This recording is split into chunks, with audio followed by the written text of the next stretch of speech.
Hi there, and welcome to This Day in History for January 3rd.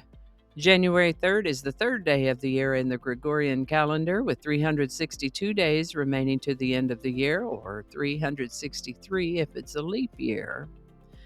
Perihelion, the point during the year when the Earth is closest to the Sun, occurs on or around this date. In the Northern Hemisphere, the latest sunrise of the year occurs on or around this date. Looks like 2024, this will be about 1 UTC, that's Coordinated Universal Time, on January 3rd. Yesterday, we looked at eisegesis and then exegesis yesterday. In the course of researching those words, I discovered another related word, epexegesis. Where eisegesis means putting one's own spin on a passage of text, and exegesis means studying the text from the understanding of the time and context in which it was written, epexegesis is a noun that means words added to convey more clearly the meaning intended. So, epexegesis is the addition of a word or words to explain a preceding word or sentence, or the word or words so added. You can pretty easily recognize a case of epexegesis if you see or hear the phrase, that is to say, or possibly, for example. The word epexegesis comes from the same Greek source from which we got eisegesis and exegesis. First known use of the word epexegesis is in the 1600s. Epexegesis. Remember, if you have a word you'd like us to examine in this Word of the Day segment, drop it in the comments. We'll take a look at it. And with that, this is the birthday of John Ronald Reuel Tolkien, born January 3rd, 1892 in South Africa. He was raised primarily in England, graduated from Oxford, and served in World War I. He went on to become a linguist, a professor at Oxford. One day, when Tolkien was grading exam papers, one of the students turned in a book with a blank page in it. And so he wrote on that page, "In a hole in the ground there lived a hobbit." From there, he began developing his story into a novel, The Hobbit, which was first published in 1937. Along with the sequel, The Lord of the Rings, which was published in 3 volumes between 1954 and 1955. These books have been engaging the imaginations of young and old ever since, and have been made into movies and series for the big screen, television, and other syndicated venues. Married once, his dear wife passed about 2 years before he did. J.R.R. Tolkien died in 1973 at the age of 81. This is the birthday of American singer, songwriter, guitarist, and producer Stephen Stills, born January 3rd, 1945, in Dallas, Texas, to a military family. So they moved around a bit. He's best known for his work with the groups Buffalo Springfield, Crosby, Stills, and Nash, Crosby, Stills, Nash and Young, Manassas, as well as his solo work. He's named on Rolling Stone's list of the 100 greatest guitarists of all time and inducted into the Rock and Roll Hall of Fame. His first solo album achieved gold status and is the only album to feature both Jimi Hendrix and Eric Clapton. Here's an interesting bit of information about Stephen Stills. He was diagnosed with partial hearing loss in one ear at the age of 9, and this hearing loss has increased with time. A prolific writer, his song Sweet Judy Blue Eyes was inspired by his off-again, on-again relationship with Judy Collins. He wrote the songs Carry On and 4 and 20, and it was his description of the Woodstock Festival to Joni Mitchell that gave her what she needed to write the song Woodstock. Pretty sure we've mentioned that not too long ago. Crosby, Stills, Nash and Young also released a version of Woodstock that hit number 1 on the Billboard Hot 100. Find the Cost of Freedom was also written by Stephen Stills. He went solo in 1970 and released Love the One You're With, and his topical song For What It's Worth became a top 10 hit. Stephen Stills is still alive, and while I'm not sure that he's still actively working, he does have a website that has lots of information and exclusive merch. He turned 79 in 2024. Happy birthday, Stephen Stills.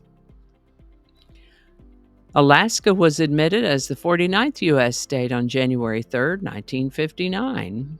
Alaska is the northernmost state of the Union and the largest state by area, with more than 3 times the area of the next 3 largest states combined, those being Texas, California, and Montana. It's the 3rd least populous and is the most sparsely populated U.S. state. Alaska's nickname is the Last Frontier. As cold as it is up there, Alaska does have a state flower, and that is the forget-me-not. Sitka spruce is the state tree. Alaska is also known for the Alaskan Malamute dog, dog mushing, gold, and moose. The name Alaska is what the Russians call the Alaskan Peninsula, but it's derived from an Aleut language idiom that means the object toward which the action of the sea is directed. Or more simply, the mainland. As if Russia didn't have enough land area already, they were looking to expand in the 1800s, and Alaska was in their sights. That didn't quite work out to their liking, so William Seward, the 24th United States Secretary of State, was able to negotiate the Alaska Purchase. Alaska was known as the Department of Alaska from the mid-1800s to 1884, and then the District of Alaska from 1884 to 1912, when it became a territory of the United States.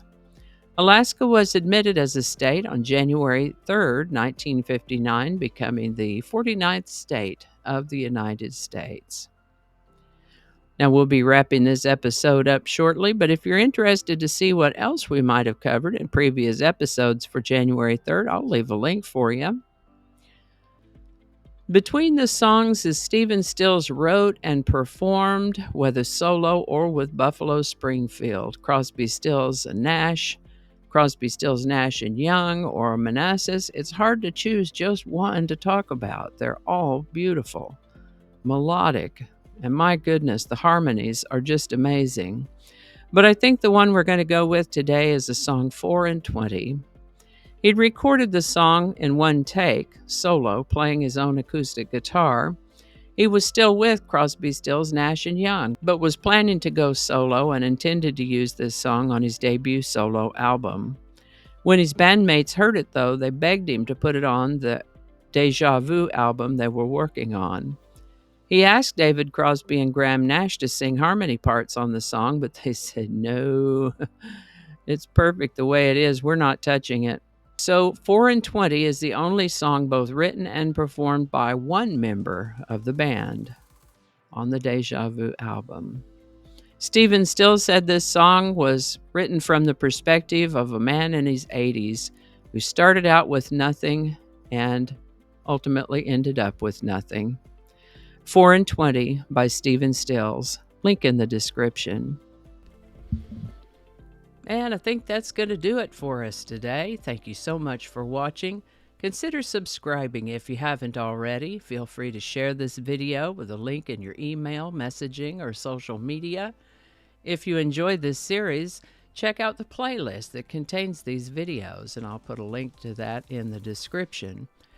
That description lives on YouTube, so for other platforms, I'll include a link to my blog page that's called No Really. You can also find me on Rumble, BitChute, and Odyssey. All those links in that description. Alrighty, that's all I can think of right now. Thanks again and all. See you next time.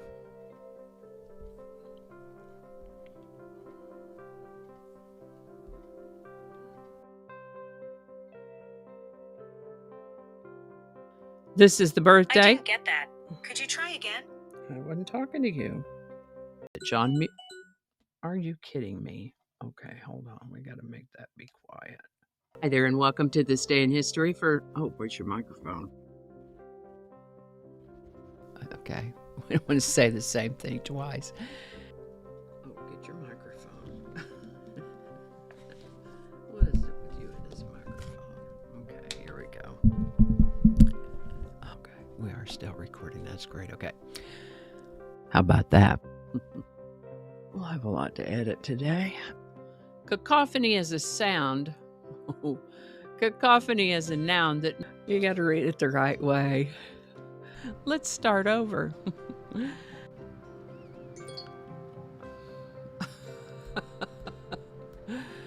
It's 8 o'clock, so all of the reminders are going to be dinging. I forgot to turn those off. Okay, stop it. It's 8 o'clock. Don't alienate people who can be helpful to you. Flinging happiness all over the place. Alrighty, back to work. I think we got it this time.